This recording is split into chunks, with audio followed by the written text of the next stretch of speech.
All right, Bryan, welcome to the Easy Conversations podcast. Thank you for taking the time and your willingness to come on here and have this conversation with me. I'm super excited. I've been familiar with your work for a while, and I'll share a little bit of story around how I came across your name. But before we get started, I want to give you an opportunity to introduce yourself and share with the listeners what is it that you do and some of the work you've been doing so far. Well, thanks, Furkhan. Nice to meet you. Likewise. Nice to see you. And so my name is Bryan Reeves, Bryan with a Y, Reeves. That's very important to me. Spell my name with a Y because my own sister many, many years ago would spell my name with an I. Maybe just to irritate me. I'm not sure. But anyway, wow. Well, I'm, I like to say I'm a 48 years exquisitely aged man. I do relationship work largely. I'm a men's coach. I'm a relationship coach. I really specialize in working with men right now, although I've been working with couples for many years. I'm really focusing on working with men because, for the first, let's see, from 18 to say 38 in my life. So for the first 20 years of my adult dating and relationship life, I sucked at relationships. Mm-hmm. I was really bad. And I didn't do the overtly terrible things like cheat on my partners or physically abuse them or even verbally abuse them. I didn't do those kinds of things, but I made every other mistake that you could possibly make, and it's just having great intentions. And so yeah, it wasn't really until my late 30s, about 10 years ago, that I started getting a clue that maybe I'm doing something wrong. Maybe Mm-hmm. I don't really like to use the word wrong, but maybe I'm unskillful at this. And, I'm very educated. I was an Air Force captain, a United States Air Force captain. I was very trained. I have a master's degree in human relations that I got in my 20s. Mm-hmm. I got 3 sisters, 2 mothers. Like, if any, I was educated and smart, and I knew how to be around women, and still my relationships just sucked. Yeah. So that's when about 10, 12 years ago, I really started throwing myself into learning about relationships, and here I am today, now working with couples still, and men predominantly on relationship stuff. Yeah. Well, thank you for sharing that. And I'm sure we'll get into it. And a lot of what you shared resonates for me too. And I think what I've come to realize is it's not your education necessarily. It's your willingness to look inward and do that work, and recognizing, to your point, that we're making mistakes. And I think around that 30-year kind of mark is where a lot of us figure that out if we really want to, right? And you see it, it's like some people never do. For me, what really inspired me about the work you're doing, I came across you on the Mark Groves podcast several years ago, and at the time I was going through a separation, and I was worried about how that was going to impact my relationship with my son. And I remember how you shared your own story of repairing with your father, going through a similar experience as a child. So that gave me a lot of peace. So I'm grateful to have this opportunity to thank you, not in person, but virtually. So thank you for sharing that story, because that really helped me at the time. But yeah, so I mean, with the book as well. So you've got your book there, Choose Her Every Day. What's the idea behind the book? And is there a component of doing our own healing as men, where we can show up and choose our partners in the right way? Yeah. So my book, Choose Her Every Day or Leave Her, was born of my realization that at least up until 40, 41 years old, when I started writing that book, I realized that the most important intimate relationship of my life, which lasted 5 years up to that point, I stayed in it for 5 years, but I did not choose this woman that I stayed with fully. I did not choose her every day. In fact, I was half in, half out every day for 5 years. Even when my mouth would say that I was all in, so much about my actions, my behaviors, I was not all in. And she felt that. And I see this spiral a lot for men and women, particularly heterosexual relationships, where and it doesn't always, I mean, there's no always anything when it comes to relationships, but there are patterns. And I was caught in this pattern where I was waiting for some perfect relating from my partner. And so long as that wasn't happening, I was not able to fully go all in on the relationship. I felt trapped by the experience, and I don't want to feel trapped. I want to feel free. That's the core masculine value is freedom. And I wanted to feel anything that causes me to feel not free is extremely painful and frightening. And that was my experience in the relationship. And so she could feel that. Well, she was always agitating for more connection. She wanted to feel more connected to me. And the more, or I should say the less I was able to be all in, committed, choosing her every day, the more she felt threatened that our connection was not stable or reliable. And she was right. But because neither one of us had any awareness around this, in her case, she just got more angry and more demanding, and it's like her claws came out to get me closer to her. And the more her claws came out, the more I checked out of the relationship. And the more I checked out, the more her claws came out. And it was just this brutal, horrible cycle for 5 years that I think by the end, we both were just exhausted and frustrated and angry and resentful and pissed off. And neither one of us knew how the hell this had just happened. Right. So, so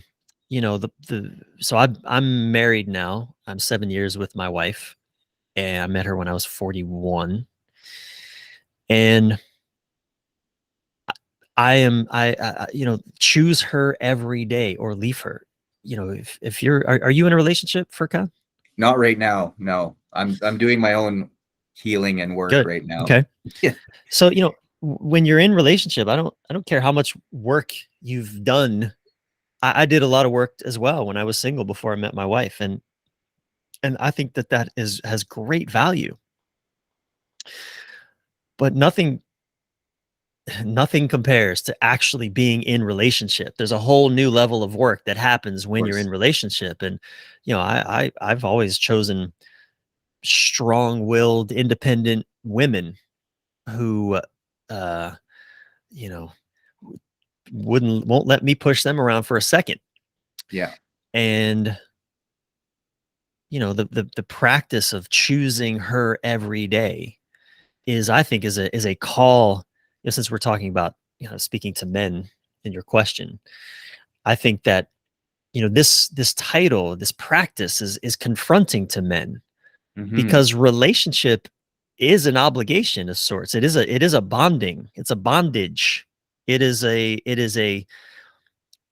I think relationship done well is a devotional practice. I heard someone say once, there's no such thing as 99% committed. Right. You're all in or you're not. Devotion means I say no to all other things that would distract me from my devotional practice. Whether your devotional practice is a meditation practice or some spiritual or religious practice. I mean, you say no to the things that will distract you from that practice. And I think the same is true for relationship. I'm not devoted to my wife's ego. I'm not devoted to my wife's whims. I'm not devoted to her, capricious desires, like one day are this way and the next day are that way. No, but I am devoted to the relationship. I am all in on this relationship, and I'm all in on all that my wife brings to it. Right. Yeah. It's important to note, like you said, you know, you could do your own healing, like what I'm doing, and you mentioned you were doing, and I kind of use the sports analogy, right? You can practice the plays all you want, but until you're not playing the game, you're not really tested. And that's where we get Right. tested in relationships, where Yeah. we get triggered, and we have to take those opportunities to understand why we're being triggered and have those conversations with our partner. And even with the devotion piece, like you said, there's you know, you see a lot of men, they'll be devoted to their sports team, right? Like Right. Right. they won't cheer for any other team. Like, it's unconditional, whether the Right. team is losing or winning. And we don't tend to do that with our relationships. I think that's a great point. In fact, a lot of men will look down on other men who abandon their sports team in a time of in an era of trouble and dysfunction when they're losing. I absolutely agree. I think the same is true for our intimate relationships. Now, that's not to say that if you know if my sports team is doing horrible things in the world, if the Yeah, management is mistreating employees, if they're not serving the community well, I mean, if it's a dysfunctional relationship, well, it's important that we have boundaries. Accountability is important. You know, my I don't push my wife around and she doesn't push me around. We have healthy yeah, boundaries. You know, we maintain a respectful stance towards each other. yeah, But yes, there are seasons. There are seasons of sexual attraction where some seasons, man, you're hot and heavy and just can't keep your hands off each other. And there are other seasons where other things are more preoccupying your mind. I mean, especially you have children, or just it's a busy season at work, or just all kinds of things, maybe sickness or illness, or you just reach a lull. All of that can be worked with, yeah, but it does require, I believe, in my experience, it does require the orientation of devotion. I am devoted to, and please hear me again, I'm not devoted to my wife's ego. mm-hmm. But I am devoted to having a thriving relationship with my wife. That's Right, my devotional practice. It's to supporting our relationship towards thriving. I'm devoted to that.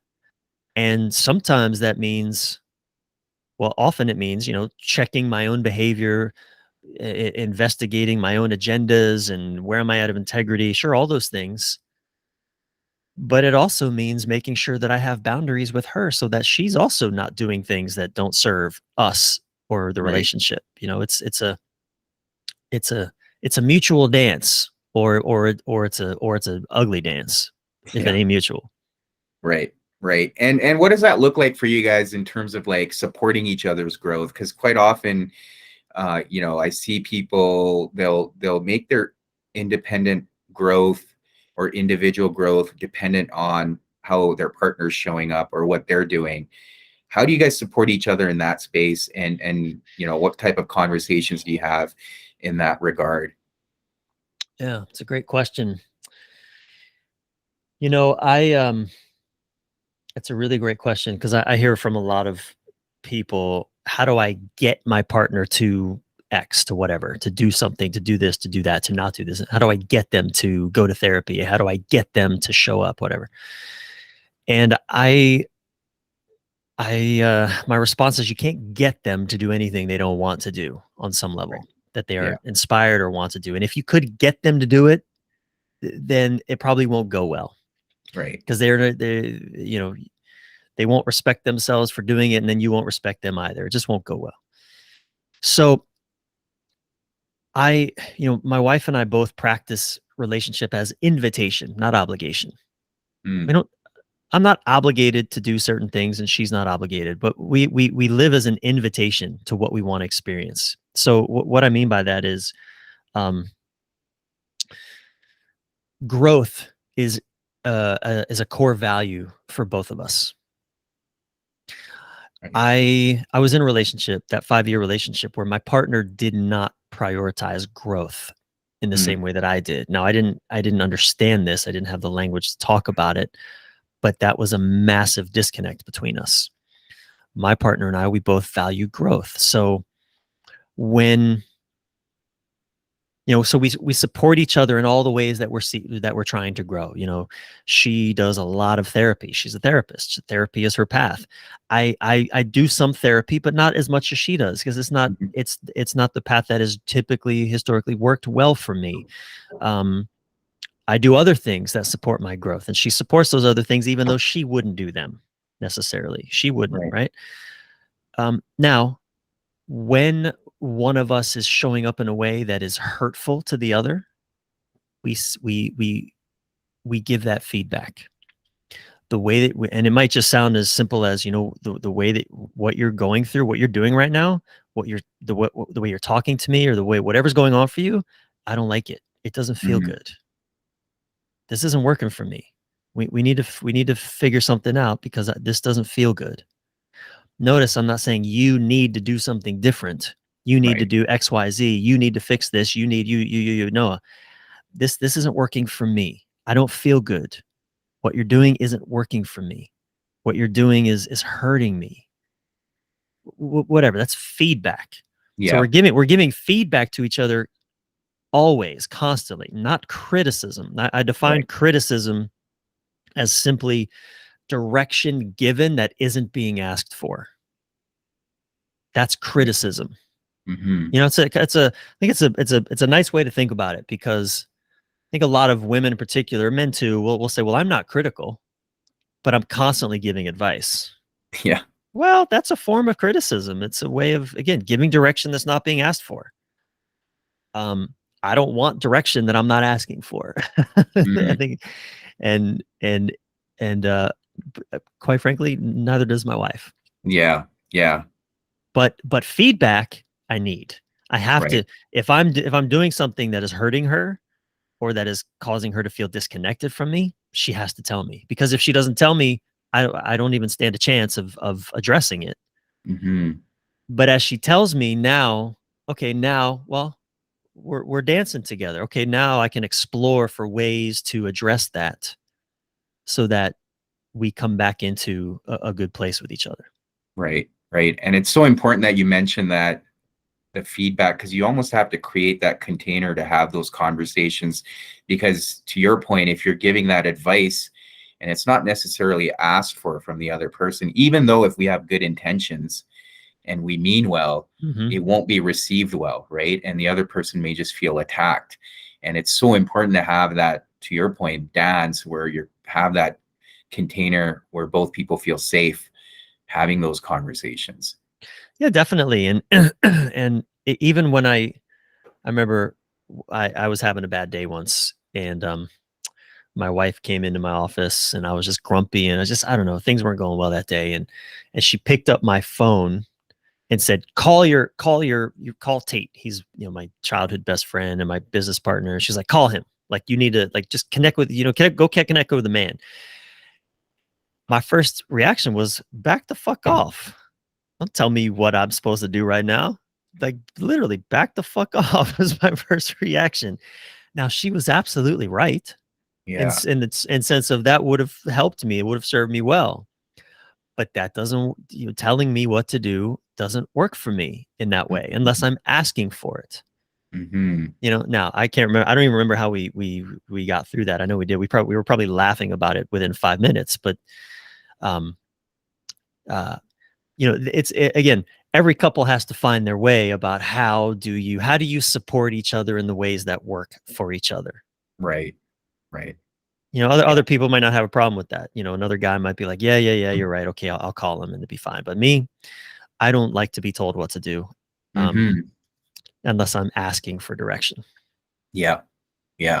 No, that's a great example. And I guess when you say choose her every day, often, and to your point, it's showing that support, and it's choosing the person the way they are, right? And to expand on that, what does that look like for you, and what do you explore in the book in terms of how do you choose the other person every day?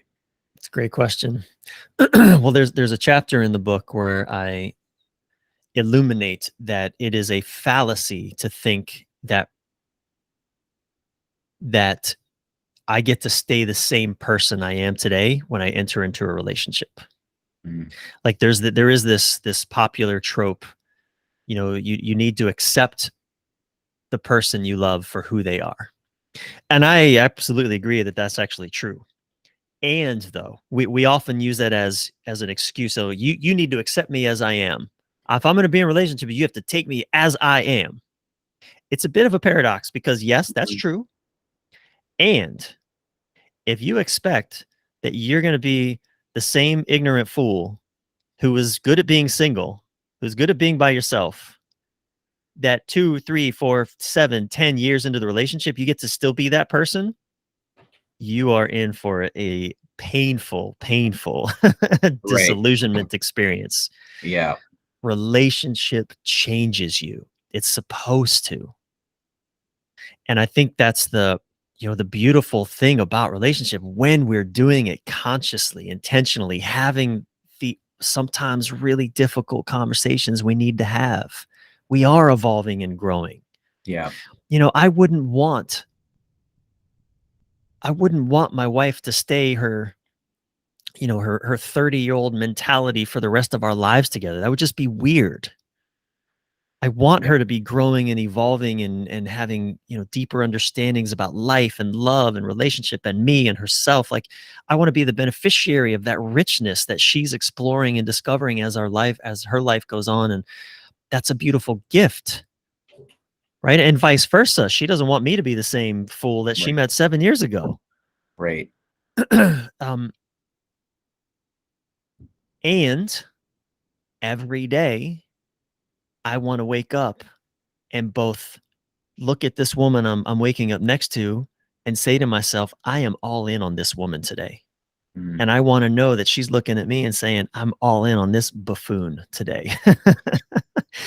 That we're all in on each other today. That's really, it's the, I asked this question in the book, why are you choosing your partner today? Ask yourself, if you're in a Yeah. relationship, why are you choosing this person? I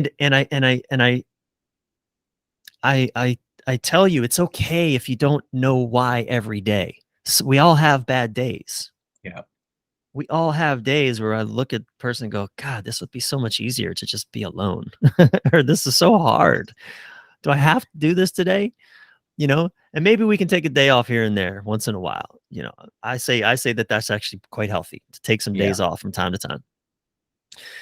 But I'm choosing my wife because I am, as I said, I am devoted to thriving in relationship. I'm devoted to learning how to be a loving human being, to being a heart-centered, heart-connected man. And my wife is an extraordinary partner with me in that dance. Hmm. Does she do everything perfectly the way I would want her to? Hell no. And vice versa. Yep. Am I never frustrated with her? No, of course not. Do we have our challenges and struggles? Oh yeah, we do. But I am all in on the woman that she is because I am. Yeah. Yeah. And you don't want them to do everything your way anyways, as much as a lot of people Right. fantasize about that. Yeah, Right. Yeah. there'd be a lot of resentment and irritation with that too, I Well, suppose. my wife is very different from me. There's a reason I didn't marry someone just like me. Yeah, we would hate each other. I would be so annoyed with this person. Or either that, or probably if I married someone just like me, we would be living in different rooms in the house. We'd be roommates. Yeah. I'd probably be a great roommate to me, but I would not be a great intimate partner to Right. me. That would not go well. Yeah. And that's therein lies the dance. We choose someone who is very different. She brings very different gifts to the world, to my life than I bring. And you're totally right, man. We choose someone very different from us, and then we, like, the very things we chose them for then become the things we reject in them. Right. Like emotions. My wife's very emotional.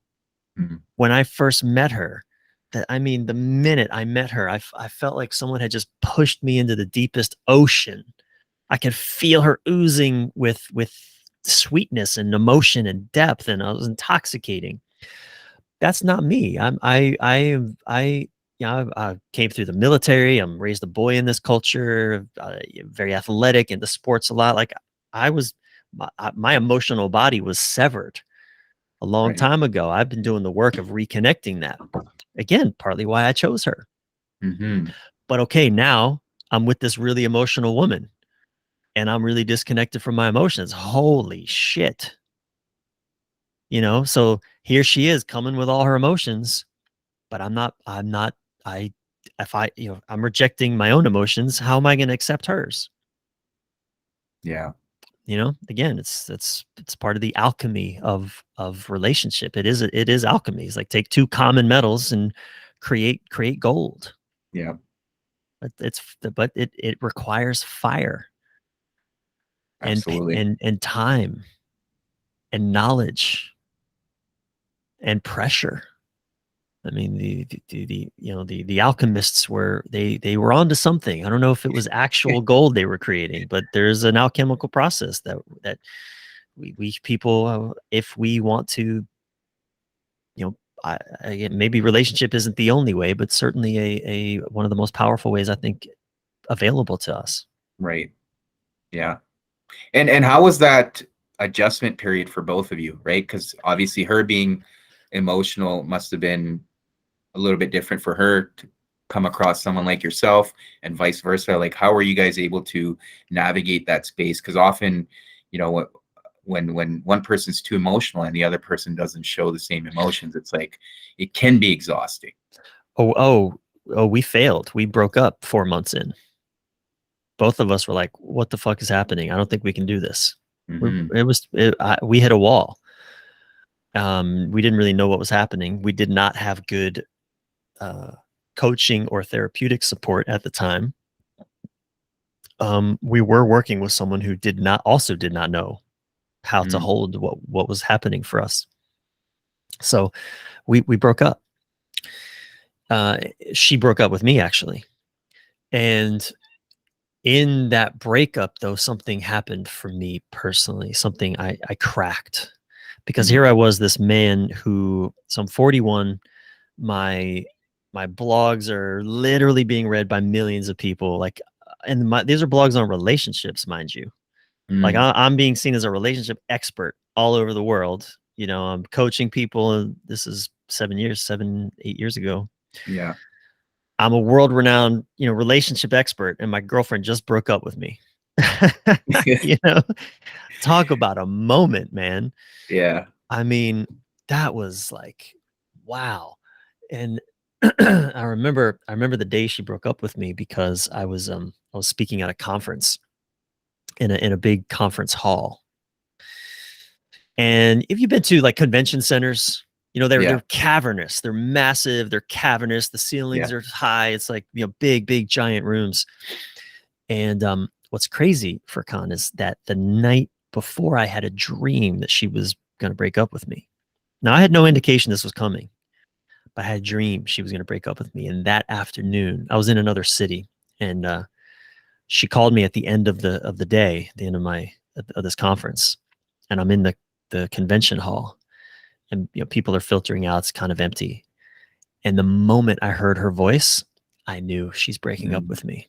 Mm-hmm. She didn't do it on the phone, but I fucking knew what was coming. Like, she Yeah. made it clear, this is what's happening.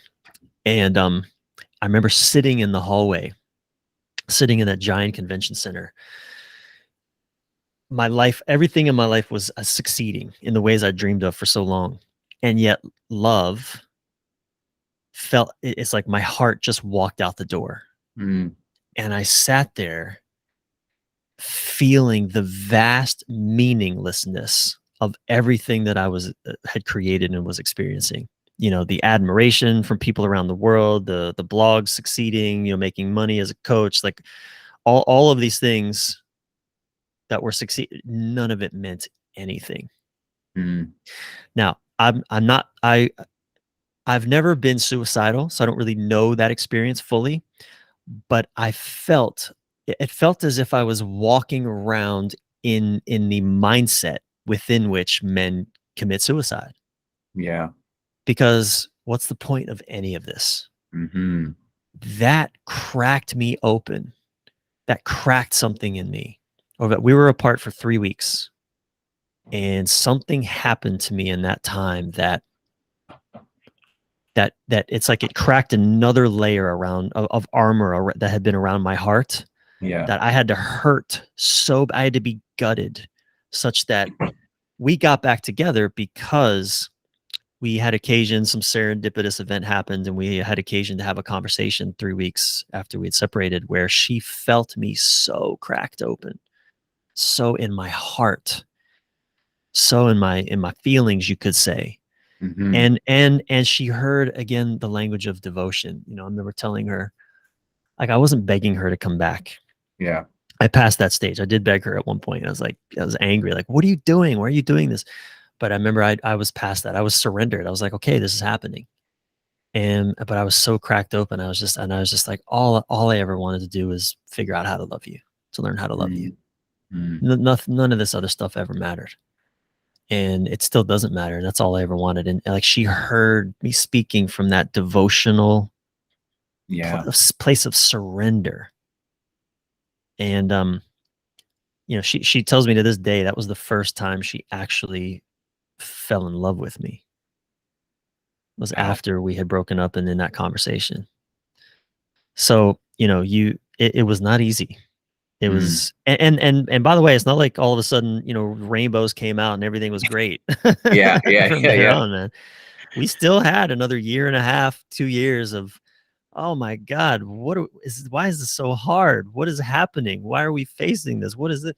You know, all of our stuff coming up and Yeah. coming out. So, I always counsel couples. It takes time. Yeah. Expect it to take time, even when you think you know what you're doing. Right. Right. And it sounds like you both were devoted, and and I think the way I look at it is, like, as long as you guys are both going in the same direction, that's what matters, right? And sometimes you may have to wait for the other person because they're having their time or their own Mm, season. But it sounds like you were both devoted to make it work and figure it out, yeah, and probably saw that commitment from each other, which kind of motivated you to keep going, right? definitely. Yeah, for sure, man. Yeah, both of us. I mean, 7 years together. I'm amazed. Couples have been together 20 years, 25, 40 years. I've worked with a couple that was with 45 years they were together before they started doing the work. Yeah. I have respect for anybody who is in a long-term relationship. I don't care the state of it. It is no small feat to Hmm. spend years with one other human being. Yeah. Yeah. Fair enough.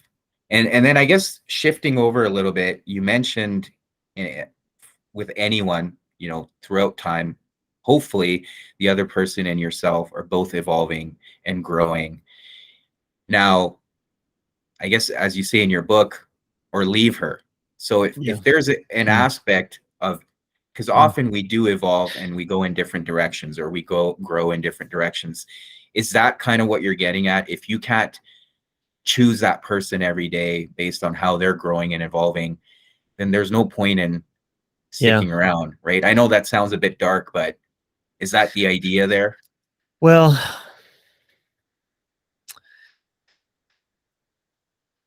so I've worked with couples that wrestled with this question quite a bit. I'm actually working with a couple right now, together 17 years, Hmm. they've got children, teenage children, and they're sitting in the question of, do we keep going? And and and the wife she's all in. She wants to keep going. Husband he's not sure he wants to. Mm. Right. So we're sitting in this question of what do you do? Now, obviously, I can't tell anyone what they should do. I mean, everyone has to decide for themselves what the Right. right path is. But one of the things that I, one of the, when I was in that 5-year relationship that I wasn't choosing my partner every day, what I did not realize, and I think I shared this a little bit, tried to at least alluded to Yeah. this. I don't know that I really landed the point, but when by my not being all in on her, it was torture for her. Hmm. And I didn't realize it was also torture for me. Yeah. But it was torture when one partner is all in and they're ready to do what it takes to be all in. and to build something, and the other is not. I think that was my big takeaway from that 5-year experience. Like, wow, in fact, I start that chapter with this sentence: I tortured a good woman for 5 years by staying with her but never fully choosing her. Mm-hmm. I think there's a lot in this book that speaks to this. There's a chapter titled "A Man Divided Causes Stress in His Partner." Same thing, a man divided. If I'm divided, and not just even about the relationship necessarily, but a man divided about his work, his purpose in his life. If he when we're not even clear on our orientation in our lives, that stress will often be felt by our partners and can affect the relationship. Yeah. You know, this, and it works in the reverse, obviously. Also, I mean, Of course. one of the real important questions I think couples should ask themselves and talk about together is, what is the purpose of our relationship? What is the purpose? Mm-hmm. I have a friend right now who, a male friend who's in his 50s. He doesn't want committed relationship right now. He's just going through some grieving. He got out of a relationship, and he's a wonderful man, and he's capable of taking a woman to depth, sexually, being present with her, and really he's a good man. He has integrity. And so he's having conversations around, just I'm not available for a relationship, but I'm available for companionship, Mm. for the moment. And he's clear about that. But the challenge is that for women, and again, I obviously I can't. I'm not a woman. I can't speak for women. I don't speak for women. There are patterns that I can see, Right. and I'm willing for any woman to challenge me on what I'm offering here. But when a woman is has an experience of depth with a man, typically, not always, but typically, that's going to be very challenging for her to let go of, Yeah. to not want more of. And I think for a lot of men, it's much easier for us to dive in for a weekend to a deep companionship relationship experience, get in, get out. Because again, our value is freedom. Our Mm-hmm. predominant value is freedom. So yeah, it's great. I get in, I have my beautiful orgasmic experience of, ultimate bliss and freedom and pleasure, and then I'm out because I don't want the obligation of relationship. I Yeah. don't want all of the responsibilities that come with relationship. But my partner does. She wants connection. She wants relationship. She wants more. Well, it's very problematic. I guess I'm not quite sure where I'm trying to lead here. Um, I'm kind of taking us down a little bit of a rabbit hole, I Well, suppose. I guess a question that comes up from that is, do you feel like that's true? I feel like the dynamics are shifting a little bit, because of how society's evolved, and I feel like a lot of women, at least the ones I've come across, also value freedom now, Mm, because they have more options too. And if one man wants to connect and they don't want that, they can get that freedom from someone else. So I am seeing a bit of a shift, and I yeah. don't know if it's specific to any one gender anymore. Well, here's what I believe, and again, I'm willing to be wrong, Yeah. but what I believe is what women aren't putting up with anymore is a man's half in, half out Right. nature, or with adolescent male presence. Right. I think of course, a woman wants to feel free just as much as a man wants to feel connected, no doubt about it. And in my experience, um, at least I think women in general mature earlier in the sense of their readiness for a relationship Yeah. than most men do. I find that many men aren't really ready to face what must be faced Right. in relationship until late 30s at their earliest. Yeah. At the earliest, in 40s even. And as you said earlier, some men never. Right. Whereas I think, and again, man, you're right. Again, I'm 48. What do I know about, kids today? Yeah.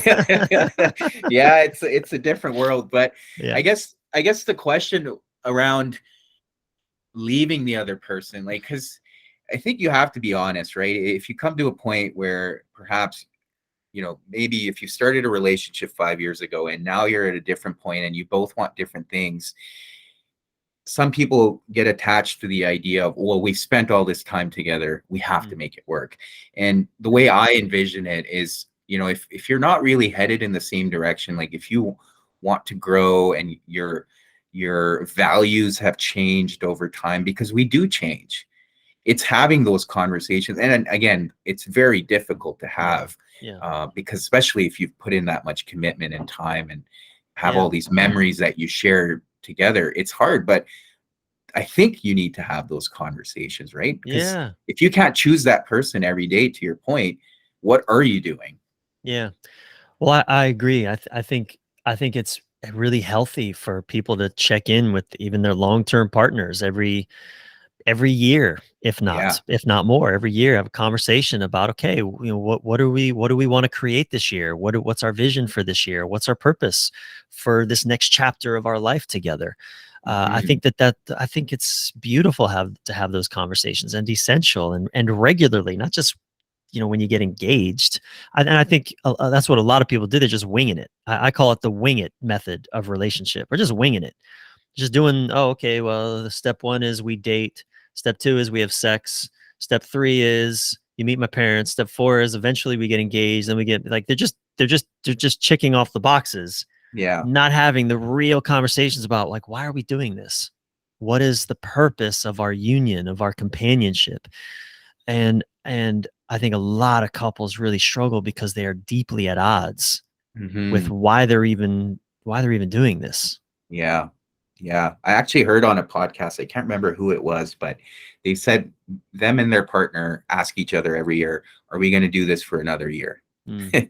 The beginning of the year, they have that conversation. And to your point, I think it's so valuable to have those conversations, because otherwise you could be not aligned and never know.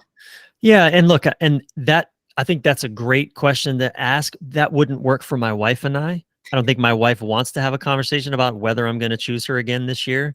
Like, Yeah. I'm all in on my wife, and should that change, I will tell her. Right. And she knows that. She has that faith and trust that should that change, I'll tell her. But she otherwise Yeah. doesn't really want to. She doesn't want to have it.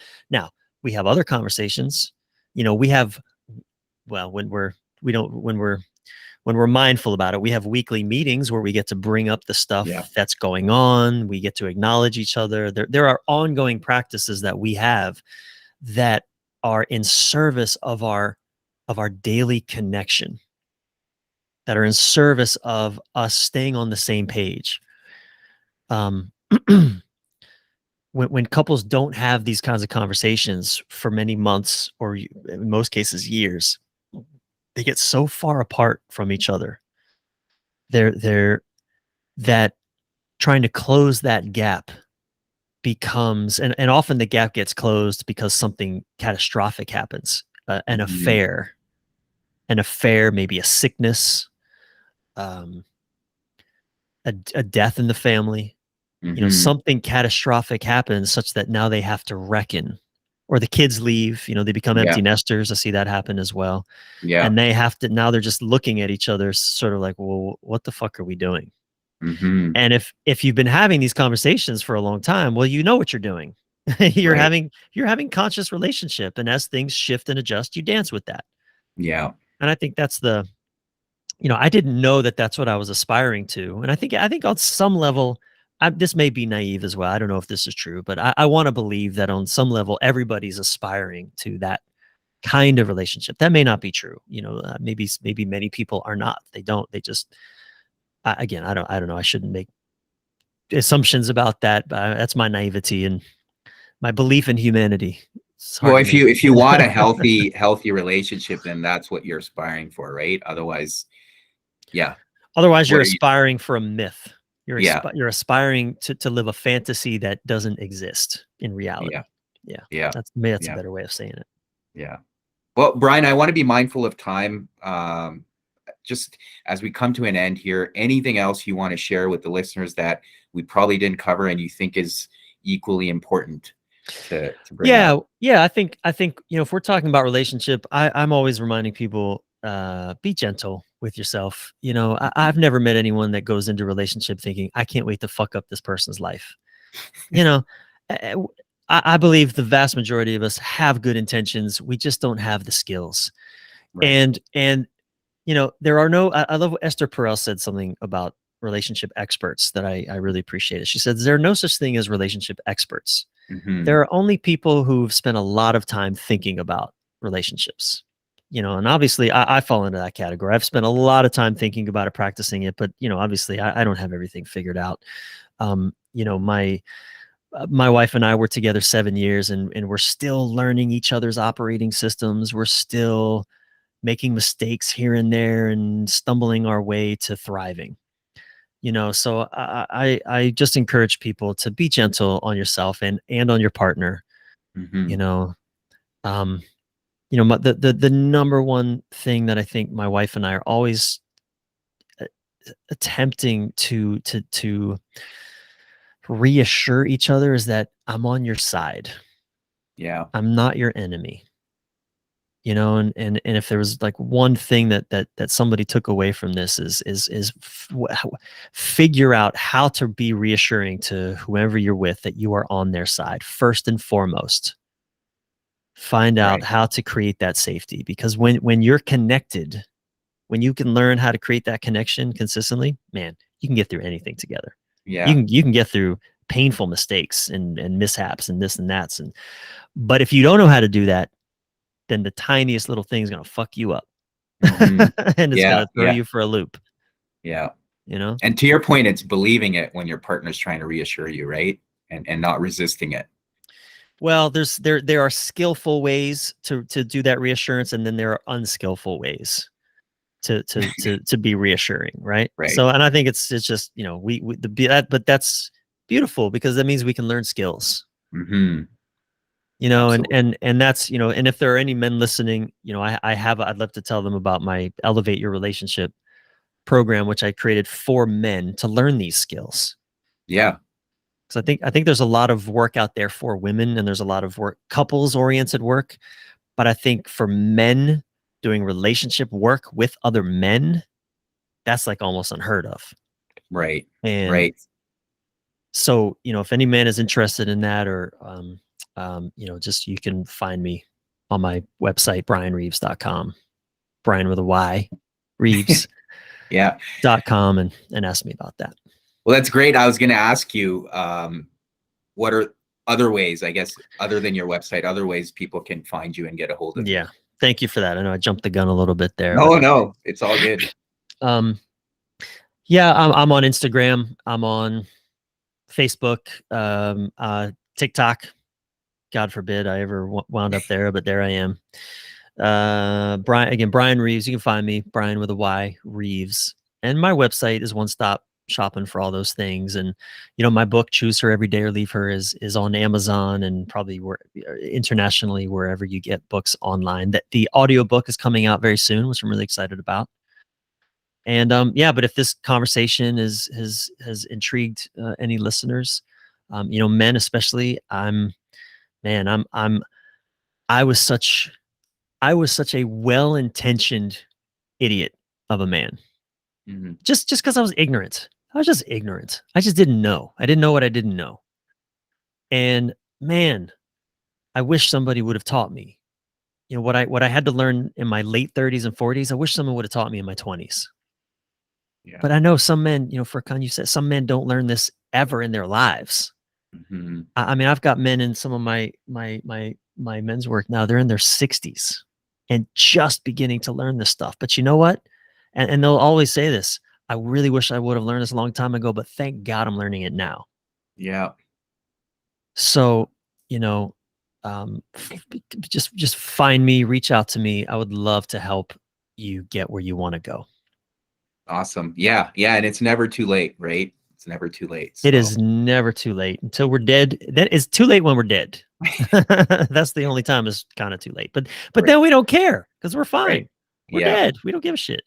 Exactly. Well, Bryan, I want to thank you for taking the time to talk with me. I know you've got a busy schedule, and I know you're also vulnerable based on the work you do, but thank you for being vulnerable and sharing your own personal story and journey. So thank you for all of that. I really appreciate it.